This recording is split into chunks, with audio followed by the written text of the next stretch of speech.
Working-class anti-war rage sends US woke mafia into a head fit.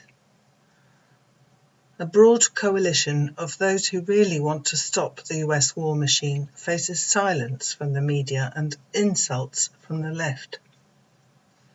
Information about the Rage Against the War Machine demonstration was systematically suppressed by US mainstream and social media platforms before, during, and after the event. The 19th of February witnessed a massive anti-war demonstration in Washington, right in the belly of the imperialist beast. Thousands gathered to rage against the war machine, sweeping aside labels of left and right to express their raw anger at a system which simultaneously conducts wars of oppression against the poor abroad and austerity at home. Unlike other self-identifying and self-neutering anti-war movements, essentially middle-class left rackets in hock to the Democratic Party in the USA or the Labour Party in Britain, the Rage movement might actually pose a real threat to the establishment. So long as our protests conform to the tried and tested and repeatedly failed activist playbook policed by the orthodox left and pitting left versus right, there is nothing to really disturb the capitalists' sleep. But when the seething masses, tortured by want and driven to fight in wars they do not understand and in which they have no stake, are pushed beyond toleration and can no longer be soothed by labels of left or right, then the establishment becomes nervous and instinctively turns for assistance to the left guardians of political correctness, hoping thereby to put a little lead in the pencil of the liberal bourgeoisie. Media suppression. The first response to the rage protests has been a near-total silence in the imperialist media. Just like the media blackout which has faced Seymour Hersh's devastating exposure of the Biden administration's direct responsibility for the criminal sabotage of the Nord Stream pipelines, the massing of an anti-war revolt in the heart of Washington was simply airbrushed out of the headlines. This was commented on in a recent email circular from the Grenville Post, whose author remarked on the near-total wipeout of all information before, during, and after on the 19th of February Rage Against the War Machine rally in Washington, D.C., long programmed by a left-right coalition ranging from libertarians to real left, i.e. People's Party, independent Marxists, etc., at the Lincoln Memorial. Peace continued. Instead, what we saw, those who tried to watch the rally on YouTube or TV, was a big nothing. Coverage could not be found, or was suspiciously defective, no sound.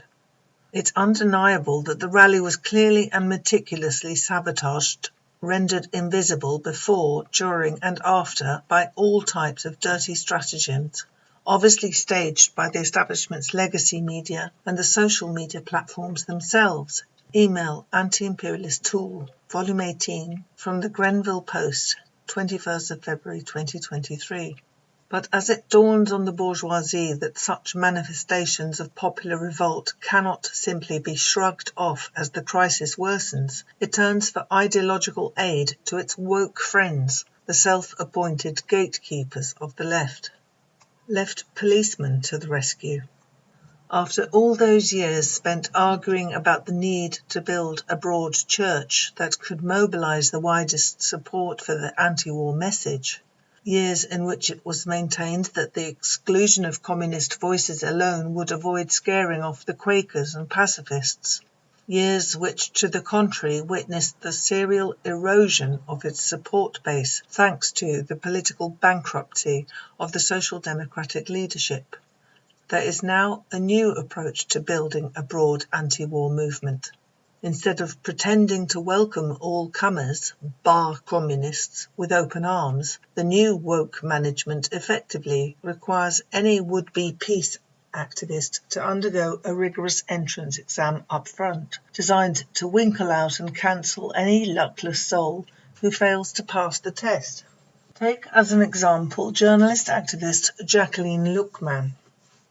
She urges the anti-war movement to grill anyone who might be suspected of contamination with reactionary thoughts, forcing them to have conversations about their racism and white supremacist tendencies, their patriarchy, their homophobia and transphobia, their ableism, their superior attitude as if they know all things organising, and their resistance to being led by non-white, non-men from the protest movements in Israel and the United States, on the importance of context when choosing sides by B'nai Blend, Palestine Chronicle, 15th of February 2023. Step forward Grand Inquisitor Melinda Butterfield. The Rage programme, she notes, features racist, anti-trans and anti-worker speakers like Tea Party founder Ron Paul, a former member of Congress from Texas, anti-trans bigot Tulsi Gabbard, another former representative, former Judge Andrew Napolitano, a past Fox News host who was considered by Trump for a Supreme Court seat, and representatives of the Libertarian Party and Lyndon LaRouche's Schiller's Institute. None of this should astonish, and is to be expected, given that the event was openly billed as uniting left and right voices against the war with Russia. More worthy of note is the fact that, despite the failure of the orthodox left to mobilize significant opposition to the war itself, it still believes it has a God-given monopoly on posing as the anointed organizer of all anti-war protests. This dog-in-the-manger logic is more concerned with detecting and outing backward heresies amongst the great unwashed than with leading a genuine mass fight to stop the war in Ukraine. But then, like every other self-identifying left faction, its failure to recognize NATO as the aggressor and Russia as the target of aggression renders it incapable of understanding the first thing that is going on, let alone educating anyone else. Butterfield has warned that the ultra-right is preying on the weakness and confusion that has plagued the anti-war movement since the outbreak of open conflict between Russia and NATO's proxy regime in Ukraine last year. Yet who is responsible for that weakness and confusion if not those who blame Russia for the war and reserve their fiercest attacks for the politically incorrect? She warned the far right is attempting to lead anti-war forces into a trap that would override the life and death concerns of oppressed communities for the false hope of a broad alliance against the warnings of World War III. But the official anti-war movement is already in a trap, a social democratic trap into which we are invited to enter. Embellishing that trap with woke slogans will not advance the fight to stop the war by even 1 inch.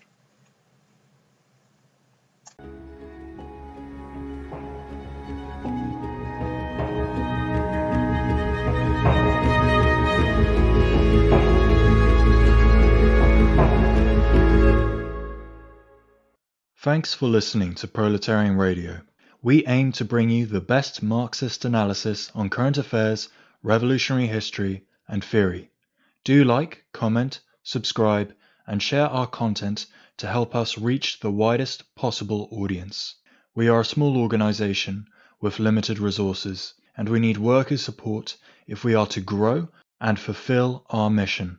If you are able to make a one-off or regular donation, no matter how small, please visit our website at thecommunists.org and register as a supporter.